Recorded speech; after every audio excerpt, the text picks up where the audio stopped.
Hi, and welcome back to this series on social and ethical issues of ICTs. Technology plays a large role in our lives today, but have you ever stopped to consider how this technology can benefit or harm the environment or society, or even you, the user? In this lesson, we are going to explore the ins and outs of using information and communication technologies. By the end of this lesson, you should be able to evaluate how the availability of information can benefit society or create problems for us. Discuss the economic, political, and cultural implications of technology for society. And determine the physical, psychological, and sociological implications of technology on society. And list ways to minimize the impact of technology on the environment. Not too long ago, if I wanted to learn more about, say, the history of music, I would have to go to a library, like this one, and go through a stack of books or other reference materials before I found what I was looking for. But with the advances in communication and information technology, things have changed a lot. Now I can access endless amounts of information about just about any topic from just one source, my computer. As long as I have an internet access point, I literally have the world at my fingertips, 24 hours a day, 7 days a week. A knowledge and information source equal to several billion books available at a mouse click. But with this volume of knowledge available to us, and in some cases about us, how do we keep ourselves safe from people who would like to use this information against us? How do we sort out which bits to believe and which bits to write off as pure fiction? They call it the internet, the information highway, and much like a highway, it can take you to where you want to go, but if you aren't careful about how you drive, you could put yourself at risk. Blogs, social networking sites, wikis, and websites have little or no regulation or censorship. This means that people can publish whatever content they like. And while this gives us the freedom to express ourselves and makes information freely available, it also means that we need to learn how to sort through the information and check how trustworthy that information is. Here to tell us more about how to do this is Dominic White. Well, the nice thing about the internet is that it's possible to assess how valid the information is because you've got a lot of tools at your disposal. Something that if you've got a book, you maybe don't have quite as many available. The two main points I'd look at would be the credibility of the author and the research, and look for corroboration, so other people supporting that viewpoint or that approach. Well, you want to check what other details around the work there might be. So, for example, if it's published in a source known to be credible, that will add credibility to the author. For example, if they're talking about medicine, a medical journal will be a lot more credible than somebody's personal experience on a blog. You can also look at the author. Do they have experience in the field in general, but do they also have experience in the specific topic they're talking about? It's very easy, particularly with all the facts available on the internet, to jump into a topic, throw some facts out there, but it's difficult to validate them. And there've been a lot of red herring arguments related to that. You also want to look at any affiliations that person might have. For example, if I'm being paid to put a particular viewpoint across, or putting a viewpoint across is going to earn me a lot of money, then maybe the credibility would be slightly less than somebody who'd done independent research. There's several bits of legislation in front of various US lawmakers at the moment around this, not just relating to people who are possibly untrustworthy, but there's also an industry that's grown around this. So the primary business model on the internet is monetizing the collection of personal information. So there's two aspects. On the one hand, you want to make sure that you're not walking down the dark alley of the internet giving your information away to nameless strangers. And I think particularly if you're below a certain age, that can be easy. So if we look at Mixit, for example, there've been a lot of sexual predators on Mixit trying to gather information from younger students or children. That's something to watch out for. Same common sense applies. You wouldn't give that information out to somebody you met in the street. Don't give it out over the internet. And it's things like your name, your address. But likewise, if you're publishing that information on social media sites, bear in mind that's the same as directly telling someone. So if on Facebook you've listed your house, whether you've listed it in your information or you've written down I'm at my house and have checked into it with Foursquare, both are giving away your location. It's something that one should be conscious of. And then on the other side, there's a lot of information that's collected about you as you use the internet. When you sign up to a new site, it asks your name, your surname as small details, but then they'll start corroborating that with other data sets. So one must be careful not to put too much information out there. If you don't need to, don't give people your information. If they insist on taking an email address and you see no use, there's nothing wrong with giving them a fake email address. It's one of those things that you can do on the internet, and we increasingly need to do to protect ourselves. Unfortunately, when it comes to the web, someone else's right to have access can interfere with your right to privacy. And in some cases, you may not even be aware that it's happening. Some industries do this by what is called data mining. They use data to look for patterns and establish relationships. Web mining is a type of data mining that takes advantage of the huge amounts of information gathered by a website to look for patterns in user behavior. For example, someone who often buys airline tickets would most likely also need a hire car. This type of information is often used by marketing companies. Patterns in data can also help companies make reasonable predictions about the future. For example, if a certain area has a high crime rate, an insurance company can expect that there would be more insurance claims from people living in that neighborhood. Based on this information, they may charge higher premiums. In addition to privacy and safety concerns, the way people use computers also raises some moral and ethical issues. For example, it is fairly common for people to steal ideas from the internet by copying information word for word and pretending it is their own work. Information on websites should be used as a reference only. You need to write things in your own words and list all your sources in the bibliography. Another example of this is piracy. Making illegal copies of CDs, DVDs, or software programs has become increasingly common. Being anonymous also poses some ethical issues. Because people can send messages without giving away their identity, it removes their inhibitions and allows them to say whatever they like without them having to be accountable. For instance, someone who doesn't like you might decide to post lies about you on Facebook using a fake profile just to hurt you. Pornographic material has also become too freely available, especially to minors. Sometimes you don't even have to go to a pornographic website to see a website banner displaying porn. Advances in information and communication technology have had a far-reaching impact on the global community. Its use as a political tool in recent years, for example, has changed the way politicians try to influence public opinion. For example, President Jacob Zuma launched an online discussion of the ANC's manifesto on the internet and on cell phones. Studies show that only 5.7% of internet users are from Africa, which means that over 500 million people have been left out of the global information society. Africans experience several obstacles to ICT access. One of these obstacles is poor infrastructure. Information and communication technology needs a reliable power supply and a good telephone system to operate effectively. Unfortunately, these services are inadequate in many parts of Africa. Poverty and illiteracy are other obstacles many Africans face. Many Africans are illiterate and jobless and have a bigger need for food than technology. This problem is compounded by the language barrier. Over 68% of internet content worldwide is in English, so many people are simply not able to communicate with people outside of their own countries.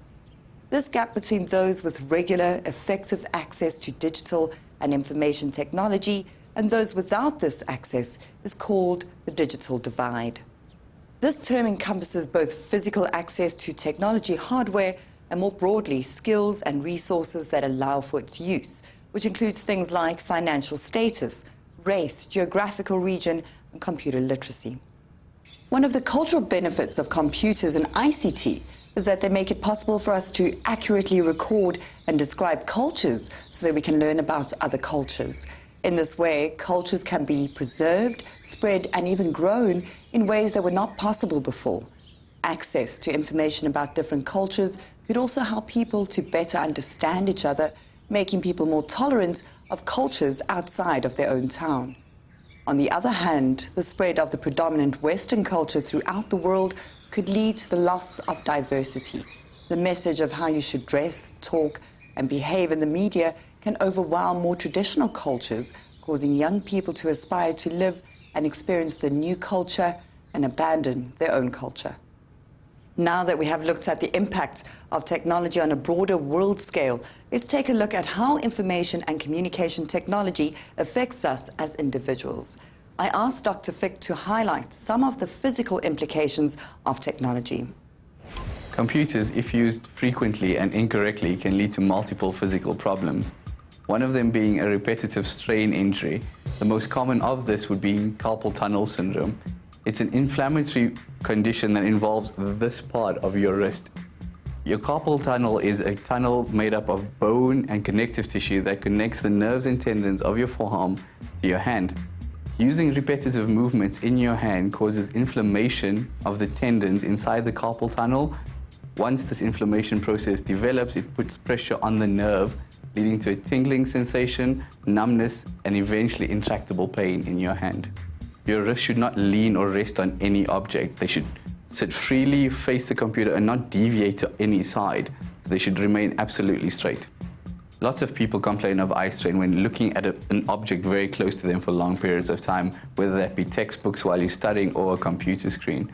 How you can avoid this is by taking frequent breaks when either studying from your textbook or studying in front of a computer screen, also having your eyes checked regularly, and minimizing the amount of time spent per day in front of a computer. I would recommend studying or looking at a computer screen for 40 minutes, taking a 15-minute break, and then repeating that cycle for as long as you need to get the work done. There's a new phenomenon called sore thumb syndrome, something that doctors years ago weren't familiar with, but typing on your cellular phone leads to repetitive small movements in the small muscles of your hands. What happens there is, because these movements are so small, blood circulation doesn't get to where it needs to get to, often resulting in pain in your thumb. Part of the problem that we're experiencing in today's world is that children don't move as actively as they did 20 years ago, and they have a much more sedentary lifestyle. What this could lead to over a long period of time, if you sit too often without getting up and moving around, you could develop deep vein thrombosis. We've often seen it for people that have flown on long-haul flights. But the principle still remains the same, where children sit for 6-7 hours at a time playing computer games on the internet. And what happens is, the only way that blood can get from your legs back to your heart where it needs to be is by contracting your calf muscles, pushing the blood forward up towards your heart. Overstimulation optically, whether that be bright flashing lights from a computer screen or from computer games, could enhance your chances of developing epilepsy, and if you do have epilepsy, could exacerbate an acute attack. So that's why we recommend people that do have epilepsy to not engage in long periods of overstimulation, as they might develop an epileptic attack from that. It's obvious that technology can put quite a bit of strain on our bodies, but it can put strain on us psychologically too. We spoke to Vanessa Hemp. She has quite a few interesting pointers. I think technology provides us with an invaluable tool. But I think one of the difficulties in this day and age is there are no boundaries. People get exposed to more and more information. There's an absolute information overload. I think one of the examples to have a look at is the tsunami that hit Japan earlier this year. 100 years ago, just the people in that district would have known about that tsunami. This year, hundreds of small children, older children, adults, watched these horrifying images of places being swept away. I think there was a whole lot of secondary traumatization that happened because people were exposed to too much information and something they could make no sense of at all. They felt powerless, helpless, and this is one small example of how too much information can be overwhelming. Another example is the internet. There are invaluable tools out there, but any old, scary person can post anything on the internet and make it sound like it's a fact. So, when you're doing research, when you're finding out information, you type something in, there's a plethora of stuff that comes up. Some of it is useful, some of it is actually distorted and wrong. And how do you, as an individual, as a learner, make sense of what do I look at, what do I focus on? And all of this just keeps our brains going and churning and churning and churning. And we can actually get quite overstimulated and bombarded by all of this information. I think, first of all, what needs to come in is there needs to be a balance. Technology is fantastic, but social interaction is incredibly important. Social and human interaction is never going to go away as part of our life. We are fundamentally social beings. We need to respond and connect in all work environments, no matter how technical. You have to learn how to deal with other people. You have to be able to look at them in the face, read gestures, read their facial expressions, tone of voice, and all of this is central. And on the internet or people on Mix-It on their phones, you miss out on all of those finer-grained nuances of communicating. The other thing I'd just like to add is that things can often be misinterpreted when they're texted, BBM'd, messaged, because you don't have all of those more subtle nuances in terms of reading what the other person is trying to say to you. So you can easily take offense when actually offense wasn't intended. So I think one of the things I want to urge is to not act impulsively in this way, to stop for a minute and think, is this a good idea? Would they really be saying something nasty like that to me? Why would they do that? Let me pause. Rather have more direct communication if you're dealing with complex relationships or emotional issues. Face-to-face is first prize, then actually hearing the person's voice on the telephone is second. BBMing, having fights and breaking up with people, not such a good idea. The way we interact and socialize with one another is another area where computers and other communication devices have had a huge impact on our lives. There is an increasing demand for the personal type of e-communication technologies. These technologies allow people to keep in contact with friends and family who live far away fairly easily without costing a fortune. In many ways, the web has become a place for people to reach out to one another no matter who they are or where they are in the world. Social networks, for instance, allow us to establish relationships with people outside of our everyday lives and form communities based on mutual interests or values. Unfortunately, this isn't always a good thing. Because the web is convenient and anonymous, some of the people you interact with online may not be who they say they are. Being anonymous has also led some people to turn to the internet for emotional and psychological needs. These people often become addicted to social networks, games, or specific types of websites. People have also been known to become addicted to their cell phones. Some of these people can't even work or study properly because they have a constant urge to check their phones. Although technologies like instant messaging, SMS, and email have made it easier to communicate with one another, they have not improved the quality of these interactions. Communication has become a case of quantity over quality. People tend to communicate far more superficially in these media, often developing and using shorthand that speeds up an already fast medium and leaves no room for deeper, more thought-out and meaningful communication. In addition to this, text-based communication lacks some of the key elements of effective communication. For example, it is harder to interpret the meaning of a statement when we are unable to read the sender's tone, facial expression, and body language. Computer games are another area of concern. For some people, gaming can stand in the way of a fuller, healthier lifestyle.